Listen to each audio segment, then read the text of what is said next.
Are you sitting comfortably? Then we'll begin.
Well, yaki da to you, and welcome to episode 173 of There's Still Time, the AFTN podcast.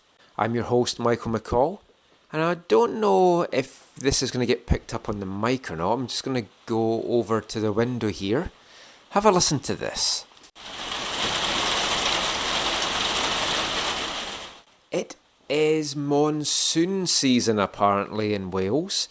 It's pretty much rained non-stop since I got here on Thursday night. And yeah, it's just going to keep raining until we get back to Vancouver. But at least that will make the Whitecaps feel at home. And they're obviously appreciating the weather because they got their first win of the pre-season on Monday. A very comfortable 4-0 win over Oxford United under-23s. We'll talk a little bit about that match in this podcast, and we've got a lot of audio to bring you that we've put together over the last couple of days. Cal Robinson went for the same starting 11 for the Oxford game as he did with Cardiff on Friday. It's hard to really read too much into that as to whether that's giving us some thinking as to his plans for the Champions League game against New York next month. There's still some players who haven't actually seen any minutes on the pitch during the pre-season games. We haven't seen Christian Bolaños, we haven't seen Kendall Waston, Shannon Williams still hasn't played, Giles Barnes. We did see the first appearances though of a Wolverine lookalike Russell Tybert, Nico Mosquito also boasting a new haircut, and Christian Teixeira. Obviously we're not going to take too much and get carried away from these games because it isn't top quality opposition. But it is competitive games, and the Whitecaps, you have to play who's in front of you, and they're playing well, they're linking up well, they're moving the ball around nicely, goals have started to come, still a long way between that and doing that in MLS, but it's positive signs, encouraging signs. And I think one of the most encouraging things is the defence. There's been the one goal conceded in the two games so far, and that was really due to a howler by Paolo Ternaghi, who did make up for those mistakes in the game against Oxford with two cracking saves in the last 30 minutes. The defence is looking good, clean sheet against Oxford, a lot of understanding between the team, a lot of composure, and spearheading it all is the veteran of the back line, one of the veterans in the team now really, Jordan Harvey. Last year's Whitecaps Player of the Year, keen to get back into action again. We got a chance to sit down with Jordan after training on Sunday. Had a really good 10-minute chat with him, just about a little bit about the season past, looking forward to the season to come, and just a number of other topics as well. Hopefully you'll find it as enjoyable as we did chatting to him. So let's kick off today's show with our chat with Whitecaps left back, who knows, maybe Whitecaps captain for the season to come, Jordan Harvey.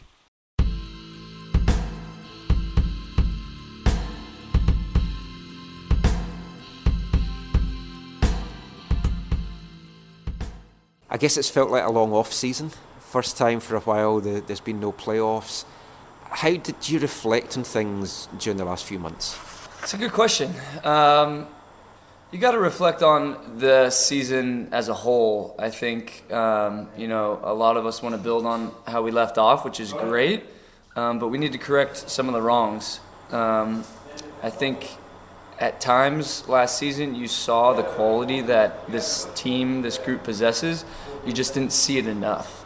And I've kind of preached in a few different interviews this preseason that it's the standard is there. We just need to meet it every day. And last year, I think you'd have guys that come into games and play very well, some guys not so much, and then it'd be the reverse. It wasn't always as a whole. And so I think we need a majority of guys playing at that standard, game in, game out, practice. So I think it's about maintaining that standard and having just that level of consistency. A lot of the fans right now, they're freaking out because they see other teams, they're signing players, we're not signing anyone.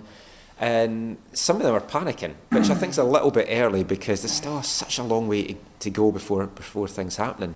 They're looking at it that the squad we've got just now, there's very little change to what we had last season, and that team didn't make the playoffs, and other teams are strengthening. But like going back to what you're saying there, this was a good team. The core was good, and they just had a bad season. Defensively, it looks like if you can just tighten things up, that the goals were there last year. You might feel that there wasn't, but they were. And that a little bit of tightening defensively, a little bit of playing different, and this team is competitive. I agree with that 100%. I think, a lot of the goals, especially early on, were some of the most preventable goals that I've seen throughout my career, to be honest. It was just, blunders here and there that, sometimes would cost us games. And then it wasn't till, we were really reaching to make the playoffs that, you saw teams actually sometimes break us down. I thought defensively, if we can have a level of consistency like I've been talking about across the back line, I think you'll see it tighten up. And it's not like, guys, have dropped levels. Like David Ouston is still an amazing goalkeeper. We still have, Kendall and Tim who are going to be very good this season, I have no doubt. And then you have, guys that had injuries last year, that like Christian Dean, that hopefully he comes back and has a great year. So it's also, the philosophy of this club. A lot of teams sign players like that. We're building young talent, and I think you'll see a lot of that young talent come through. We obviously, want to sign players and we want to be competitive. It's about these young guys stepping up, and I think that'll make us competitive. I don't think anybody needs to freak out. I think you'll see a lot of that young talent step up this season. There's been the one game played so far against Cardiff on Friday, and the back line that started it, a couple of interesting things. One, it was all-American, which seems quite rare. But I spoke to Christian about that, and he said it was nice, because it's like communication's there from the start, and you're all on the same wavelength. I mean, did it feel any different? I hadn't played with Christian in a while because he's been injured, or he had a lot of injuries last year, but it is nice. But with that said, you can't deny the talent of other guys that didn't play this last game. Shannon being one of them, Kendall Waston. These are very talented guys. I think what you're seeing is that we have a lot of depth in the back line. American, not American, it doesn't really matter to me. It's a funny tidbit. But I think you're going to see, like the rookie Jake that came in. I thought he's at a level that I think he can play. And I think he was very impressive. And so him and Shannon are going to be battling for that position. But I see a good level. And then I think on the left side you have a lot of, Marcel can get in. I think Brett will be back from injury. So I think you're going to see a good level, good competition. And you see the center back position, there's going to be competition there as well. So when you talk about the back line, I think there's a lot of different options.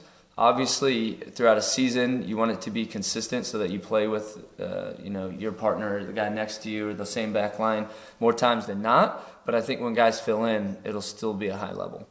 Talking about the right back, there's that competition there. Now, I know you're not a kind of player that you're never going to take your eye off the ball. Last couple of years, you've been pushed hard. You were pushed by Sam, then Brett came in and there's high hopes for him. Brett's injured, Sam's away. It doesn't look like you've got much of a challenge. I know Marcel might for left back, but how do you keep yourself motivated knowing that the left back position is yours going into the normal season? It's interesting. The motivation is there because you want to win. I think that's what people kind of lose when they're like, yeah, you have competition, you're fighting for your position. Also, you want to win a championship. You want to make the playoffs. You want to make a run. The older I get, I'm not going to have as much time. I've got a few years left, so I want to win now. And so when you talk about competition, it's yes, you're competing with your teammates, and they're going to drive you day in, day out. But the overall motivation is winning a championship, and I think that's got to be everybody's end goal here. And like the back line on Friday, 3 of the guys 23 and under. We joked with Kyle Greig a lot last year at USL that he was the old man of the team at 26. Do you feel the old man of this squad, especially defensively right now? I don't feel like an old man. Do I feel like the oldest on the team? Yes, because there's a lot of young guys. We have a young squad. I'd like to see the numbers in terms of comparing to the league, the rest of the league. I would assume that we're 1-2 in terms of the youngest team in the league. And so, yeah, I think in terms of like my role, it's a lot of mentoring, a lot of talking to these young guys. I think, they have great heads on their shoulders already. It's about just guiding them in the right direction. I think that's something that I'll be taking on. I feel like I've taken on more and more with every year I've been here. I want to ask you a little bit about Alphonso Davies, because I'm going to do a piece about him for MLS. You've obviously been playing behind him and he's been on the left wing. How have you seen him grown from last season's pre-season camp, and he came along with the team, to what he is now? He's still 16, such an exciting talent. What do you see when you're playing behind him? I mean, it's not much different than what the fans are seeing. He's very exciting. He's very athletic. I think him in particular, when you talk about young guys who have good heads on their shoulders, I think he's one that is motivated and is humbled by a lot of the success, which is huge for him. But I see him being a huge contributor this year. As you see throughout teams and seasons, you don't want to rely on these young guys because they're going to have their ebbs and flows. But I think throughout the course of the season, he's going to be major for us. And I think also when you look across the board at MLS, most teams that have success, they have young guys that step up. We have a lot of young guys. Obviously, we have a lot more opportunity with that. But I think you'll see that throughout this season, and that's integral in us making the playoffs and going forward, and he's a huge piece of that. A guy like yourself that likes to go forward up the wing, what's it like kind of interchanging with him?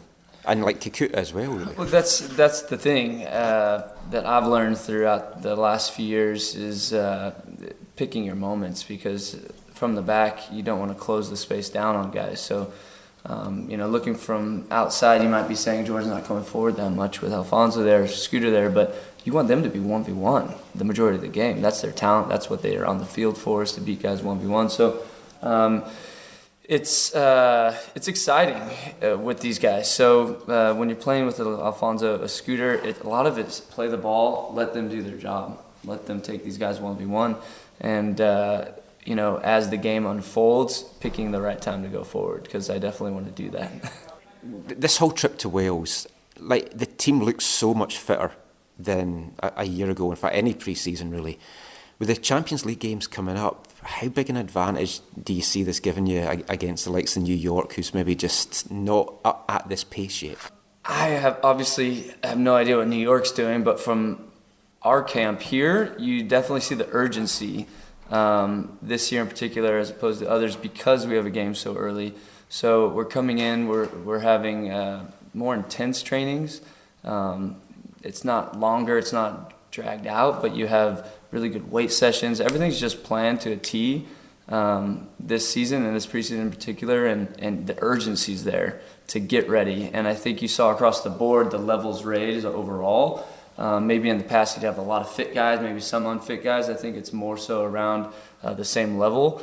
And the guys who need to catch up are, and the guys who came in fit are playing these games and getting touches. So the urgency's there. I think we'll be flying come New York, and that's obviously the plan. And then I'm looking forward to getting into Portland and getting those games, because those are really great games. I think that's the best preseason tournament in the league or throughout, and you get great games, great intense atmospheres. Playing Portland that last game at night, I think will be a perfect setup to go into New York.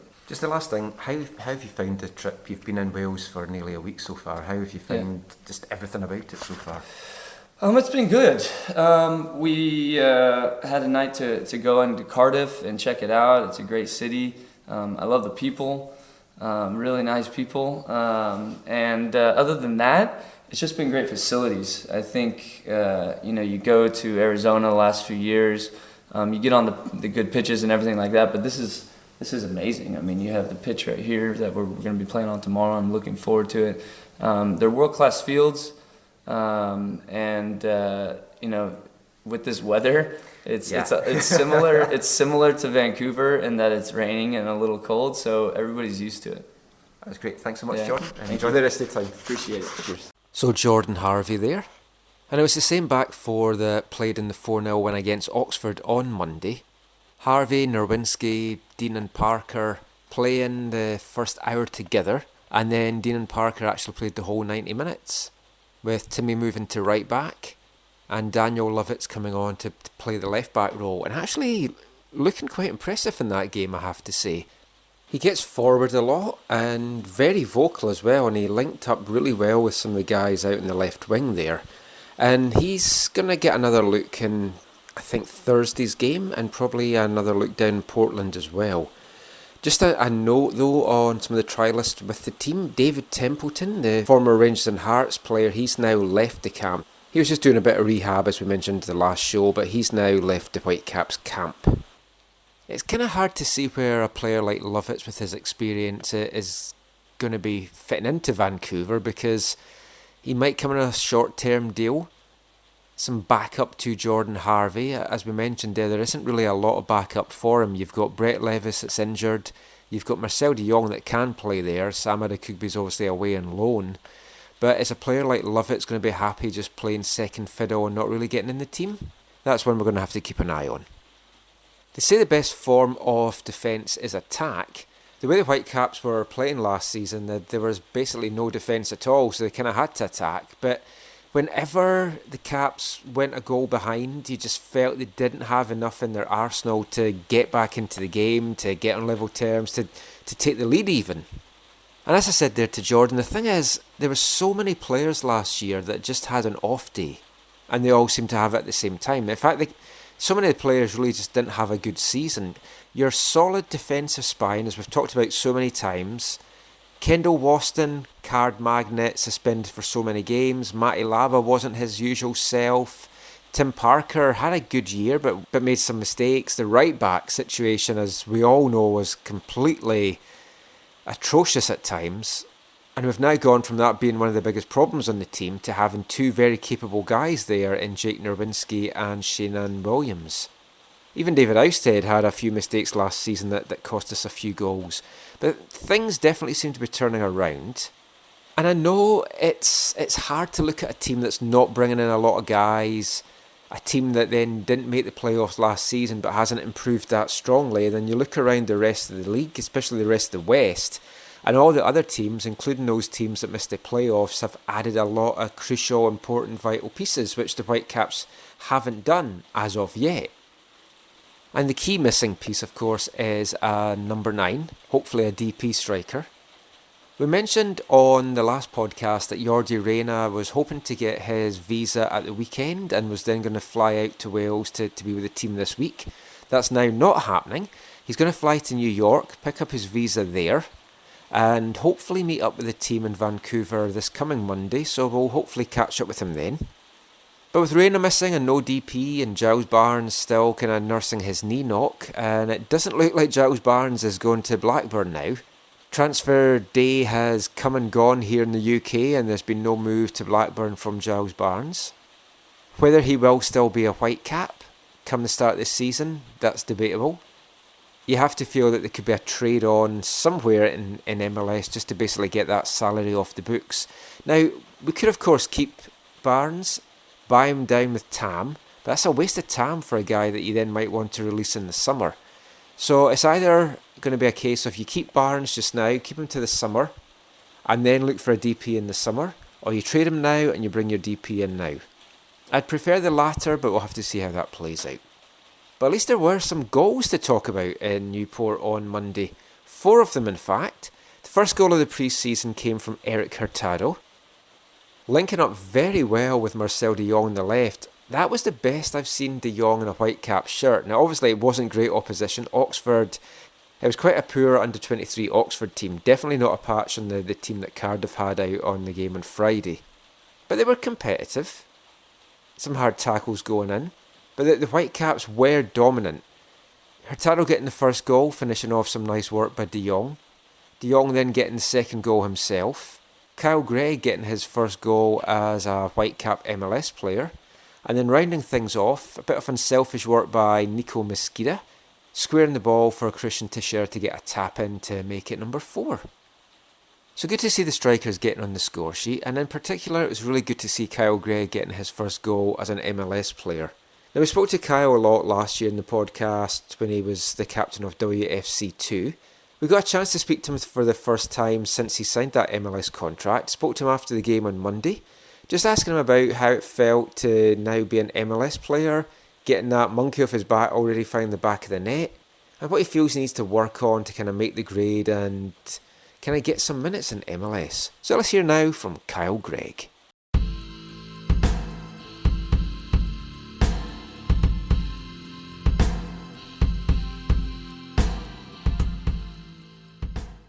So Kyle, this is the first chance I've really had to speak to you since you signed your MLS contract. Obviously, something you came to the club aiming to do. You finally got the contract. How did it feel when you were told you were going to get the MLS deal? It kind of felt surreal, to be honest. We spoke back in, I think, January of 2016, and that was my goal coming to Vancouver, is really put myself out there for the first team to see and give myself the best opportunity to sign a first team contract. And so as things kind of unfolded throughout the year, I found out that I was going to sign the contract, and like I said, it was pretty surreal. It was a big moment for me. I was glad to finally put pen to paper and make it official. Obviously, the hard work starts now to kind of make an impact into the team, but played today in the final third against Oxford, got a goal. That's really all you can do, is just go out, show your stuff, put the ball in the back of the net, and then just wait for your chance to come, I guess. Exactly. Robbo says that we have to train and play well in order to be able to see the pitch during the season. So that's really all I can do, is just control how I play. And I'm going to keep putting the team first and contributing and by scoring and assisting and just doing my job. And that's all I can really do. And so I just need to put my head down and keep working. When you look amongst the squad, there hasn't been a lot of additions, and especially up front, Jordi Reyna's come in, there's no one else at the moment. Striking, I guess, is quite thin at the moment in the club, but you must see this as a great opportunity that if you can do well this pre-season, chances there for you to go and make an immediate impact. Exactly, yeah. I think like you said, there haven't been any signings really yet, but really focusing on taking the opportunities that I have, especially in this preseason, to kind of get as far ahead as I can before somebody else comes in. But again, I know that I need to just continue to work hard and play the best I can. You've played at a number of levels over the years, yourself the last few years. What do you think you're going to need to do and improve in your game to take this next step now? You've had some Champions League games, but to play MLS regularly, what do you feel that you're going to have to do? I think I'm just going to realize that I'm a big physical player, but it's going to be even more physical at the next level. It's also going to be more. I'm going to need to be more technical at the next level with my first touch and a movement off the ball and everything like that. So I think just in all areas of my game, I'm going to need to be a little bit stronger, sharper, more technical, and a little bit faster in my decision making. Is it nice as well that we're going to stop saying you're the old man of the team? Exactly, yeah. I did that with Jordan yesterday. Yeah, I do feel like I fit in pretty well with this group as far as age-wise. There's a lot of mature, experienced players, and there's the young, youthful players that I got a lot of time with last year. So it's a good blend for me, and I'm fitting in already. And the trip here to Wales, have you ever had any experience like this before in your playing career? In college, 2010, we went to the UK. We spent some time in London, Liverpool, Chester, training and kind of touring, and we were there for about 10 days. So it's a similar feel with the weather and all that stuff that I experienced back in 2010. But it's nice to be able to play against some young pros in Oxford and Cardiff the first couple games, but back when I came in college, we were playing semi-pro teams. So it's definitely cool to be able to be playing some of these clubs that I've taken notice over the years. So. And it's been 2 competitive games so far. It's like both the teams today was maybe a bit of a blowout 4-0, but it was still a very competitive game. How have you found the level of it, and how have you found just the overall facilities here in Wales? I think it's just nice to be on grass day in and day out. I think you can see from the style of play over here that even the young players are really physical. And so, we're getting stuck in from the first time we step on the field, and I think that's something we can kind of take back to the MLS once the season starts and really take what we've done here and apply it to when the season starts. And to get that first goal today must be a kind of a weight off your mind. You're always wanting to get that first goal, but how did you see it play out, and how did it feel to put it in the back of the net? It felt good. Danny Lovitz, one of the trialists, got the ball on the left. I just wanted to get myself in a dangerous area in the box, and then as it came in, I just wanted to focus on, really helping guide it towards the goal, and seeing it hit the back of the net was good for me, and just trying to build off of that confidence for the rest of the preseason. Well, that's great. Thanks so much for everything, and it's like good luck for the rest of preseason, and good luck for the season to come. Congratulations. Thank you. Thanks, Kyle. Appreciate it. Cheers. Kyle Greig there. Some added contribution from Kikuta Mane and Erik Hurtado there, playing ping pong in the background. Minutes are, you have to feel, going to be hard to come by, at least at first for Kyle in MLS. But all he has to do, I say all he has to do, but what he has to do is make sure that when he gets those opportunities, when he gets this minute, he grabs it with both hands, impresses, puts in a hard shift. If he can put the ball in the back of the net, even better. And he's the kind of guy that he always does put in a hard shift. He worked very hard in the game against Cardiff, nearly got a goal there. Did get his reward against Oxford on Monday. Also grabbed an assist as well, or I guess second assist you might want to call it, in the Christian Teixeira goal. But no matter the opposition, you want some confidence boosting goals. It's good to see Kyle Greig get on the score sheet. Also good to see Erik Hurtado get on the score sheet as well. So we caught up with Erik after the game just to find out how he's feeling heading into pre-season, what it was like to get that goal, linking up with Marcel de Jong, and just how he's finding Wales, and does it bring back all his memories of being over in Norway. So let's hear now from Erik Hurtado.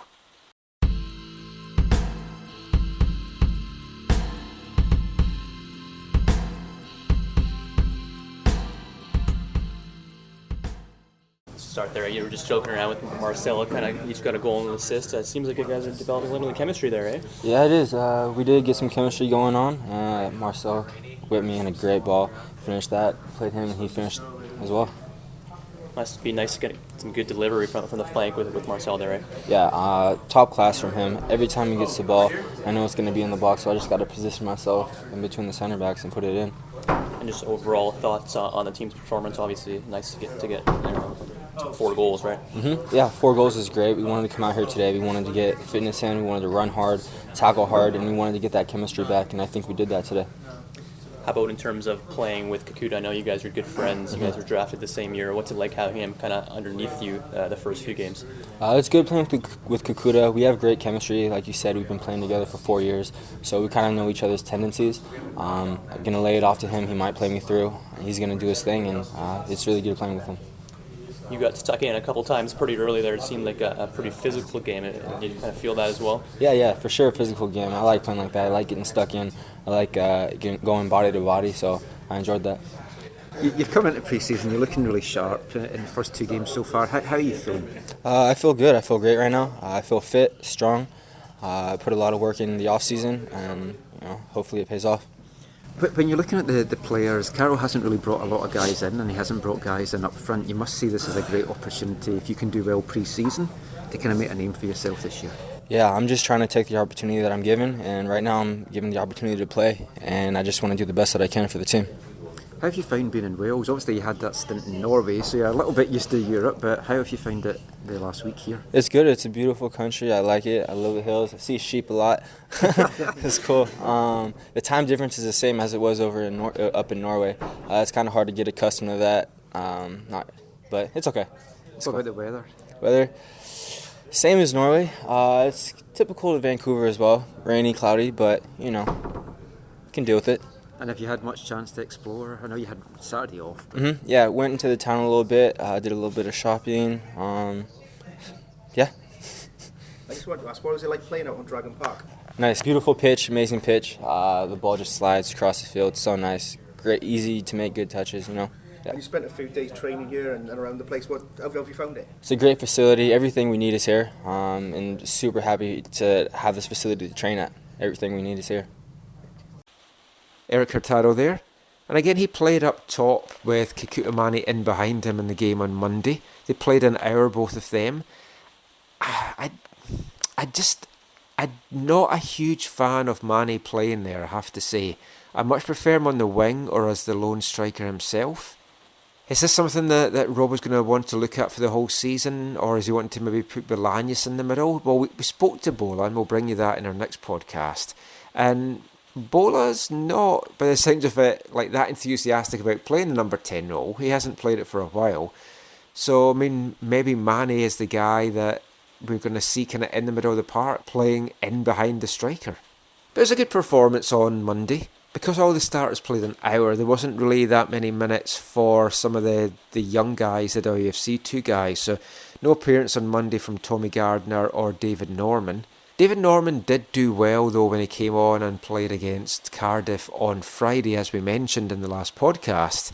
And it's great to see a guy that's been with the Whitecaps since age 9 come through the prospects programme, come through all the different age ranges of the residency, sign his WFC2 contract. We're going to see a lot of him in USL this coming year. Definitely got a chance to make a name for himself and maybe stake a claim to an MLS contract next season. Who knows what lies in store for young David. We're delighted that he signed the contract.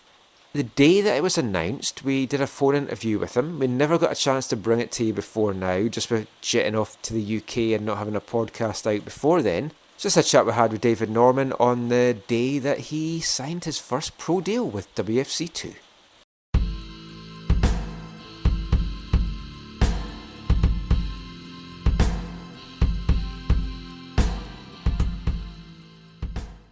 I guess the first thing to ask you, David, is you must be super excited. First pro contract signed. Yes, I'm very excited, and first pro contract signed, and to do it with the club I've been with for 9 years now. It's just it's very exciting for sure. Yeah, I mean, coming to the Whitecaps at such an early age, like, I mean, yourself, and you've also got the likes of Caden Chung that's been there through the prospects program, really, really young. It must just be something more special just to play for your hometown club. Yeah, for sure. I think it is, and supporting them when we were young, and watching them at the game at Swangard when they're in the old USL. And going through that MLS and just watching all the players come through and coming through the program yourself, it's pretty cool. So you went down to Oregon State for the year, and you had a really, really good year down there. A goal, few assists, some really, really good performances. What made you decide to make this decision now to come out of college in your rookie year and turn pro? Yeah, I had a very good year at Oregon State. I enjoyed it. It's a great program down there, and I just thought at this point in my career, I thought this was the best opportunity for me to develop, and to be back with Whitecaps. I thought it was the best choice for me. But I did enjoy my time at Oregon State, and I think I learned a lot of things both on and off the field. That's going to help me throughout my career. Yeah, I stopped off at the campus. We were down the Oregon coast in September or October time, so I stopped off on the campus. It's a beautiful campus. How did you find the quality of the football there? Was it a big difference stepping up to NCAA from residency? Yeah, it's first on the campus, like you said, it's a great campus. It's a nice place to be down there, and on the football side of things, it's definitely a faster pace. Stepping up from the residency and the academy to the NCAA and playing in a good division like the Pac-12 is maybe a bit more direct than I was used to in the academy and playing with residency, but it took a couple games to get used to, but I enjoyed playing in that and learning at playing at that faster pace and playing at that next level. So looking ahead now to where you're going to be, you've played a number of different positions the last couple of years. I know even when you were away with Canada, they had you as a central defender, bizarrely, at some point. Where do you see yourself fitting into WFC2? is it like anywhere in the midfield, or are you looking at maybe being the holding midfielder? Yeah, I think I can play either a number 6 or a number 8. So depending on who's playing and what system you're playing, I think I can play as a box midfielder, or I can play as a lone holding player. So really, I'm comfortable in playing either one of those. And you're coming to a team where you know a lot of the guys in it. You've been with them for years, so that must help just fitting in as well. Yeah, for sure. I've a lot of young guys I've been playing with for a while here, and then last spring I was able to train almost every day with Whitecaps too before I left for Oregon State. So it's good, and I already know almost all the boys pretty well. Looking for this season to come then, obviously it's going to be a jump yet again from college level now to USL level. What areas of your game are you feeling that you're maybe going to have to work in the most? There's definitely a lot of areas I want to continue to work on, and one of them is being my physical fitness and just getting around the pitch more and going up a level, being able to get into better areas of the field for the full 90 minutes of a game. Another one is speed of play, and just every level you go up, I want to continue, and you got to get that speed of play fast and continue growing with that. And a lot of the WFC2 guys, they've had opportunities playing with the first team in friendlies, Champions League, Voyagers Cup, stuff like that. What would it mean to you to run out in a Whitecaps shirt in a competitive game or some kind of game at BC Place? Yeah, that'd be fantastic. Obviously, that's been a dream of mine since I was a young boy, and now the last couple of years I've been really working hard to make that come true. So I'm just going to keep on working hard this year, hopefully have some good performances with Whitecaps too, and then we'll see what happens from there. A number of people won't have seen you play, so if anyone's turning up to WFC2 for the first time, what can they expect from you as a player? As a player, I like to win balls back for the team, and win balls in defensively and get the team going forward, but I also like to get on the ball, and I think I have a pretty good range of passing and start things going forward in the attack as well. So a little mix of both. And just the very last thing, David, what's your hopes for this year? I mean, I won't get you to pin down any like specifics like goals or anything like that, but what are you hoping for this first year as a pro? I think just to get some get a good number of games under my belt, and get good minutes in good different environments, and also continue training and just improving over the year. That's great. Thank you so much for your time. Congratulations, and we'll see you when you're down in Wales. So David Norman there. One thing which we forgot to ask David, which we'll do at some point, is we haven't really spoke to him about what it's like coming from a footballing family, having a famous footballing dad. Just does it add extra pressure to you? So that's something we'll talk to David about in a future podcast. But that's it for this episode. Hope you've enjoyed it. We're going to be back in a couple of days with our final one from Wales. We'll bring you that either Thursday night or Friday morning. Christian Berlanius, David Ousted, they're going to feature in that episode. And there's one game left of the pre-season tour of Wales. Bristol City are heading to the Vale of Glamorgan on Thursday. Noon kick-off UK time, 4 p.m. Pacific time. We'll be at that game. We'll bring you full details and full coverage of that in the next episode of the podcast. It's going to be the third Whitecaps game I've seen off the tour. And an interesting tidbit that just kind of struck me tonight is it's going to be the third game that I've seen the Whitecaps play on grass. And I've also seen 3 other non-Whitecaps games on my trip over to the UK. Headed up to Scotland initially to see my parents and friends, and of course take in the mighty East Fife. Wonderful 1-0 win in the Scottish Cup against Livingston at Livingston's ground, the wonderfully named Tony Macaroni Arena. The winning goal was a stunning 35-yard volley from a guy that some Canadian listeners will know quite well, former Ottawa Fury player, Nicky Patterson. Then before we got to Wales, headed down to London, and the original plan was I was going to see Wimbledon play at Gillingham, but Frost took care of that fixture. My second choice of game was going to be Dulwich Hamlet, which is a wonderful team that I've wanted to see play for a while.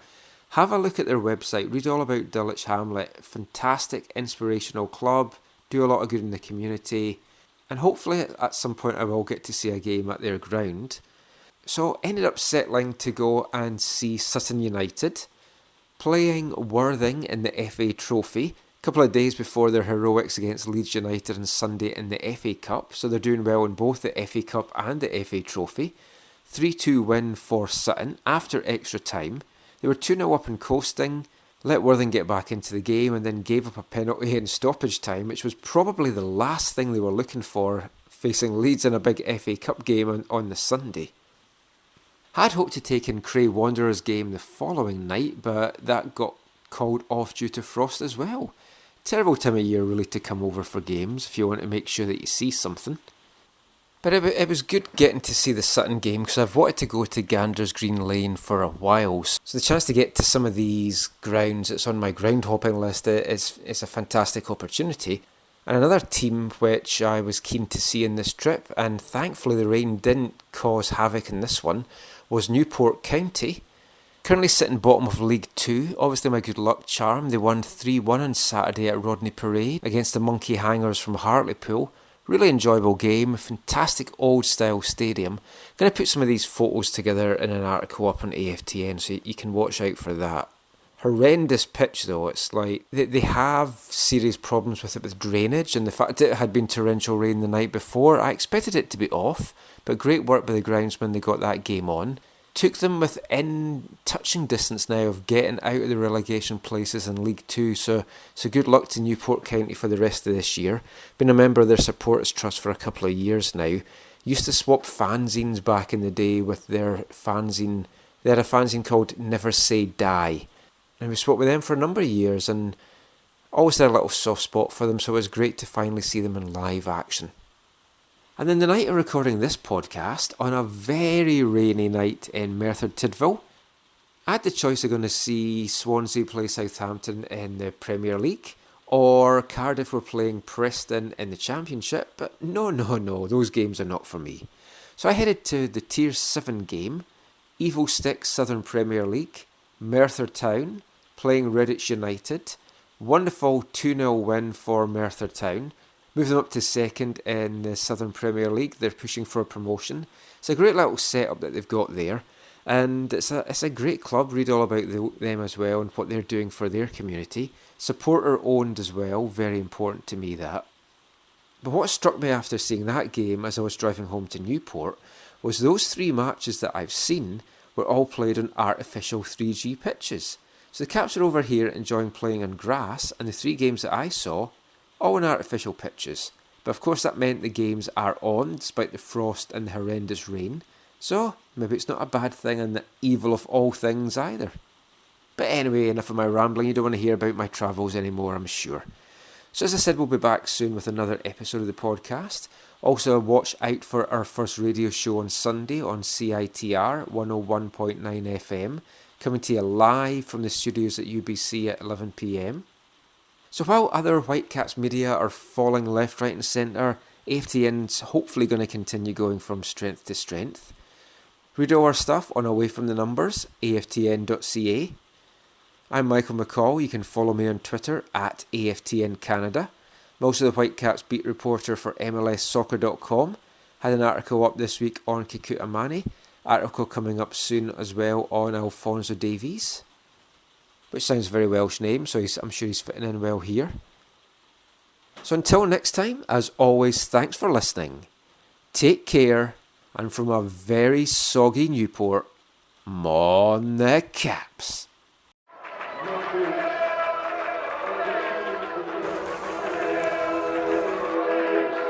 Going to your first match is an experience you never forget. The atmosphere of what's going on around the pitch looks beautiful, and you always look and go, wow, I'd love to play here one day. If you get the bug, it's going to stay with you for life.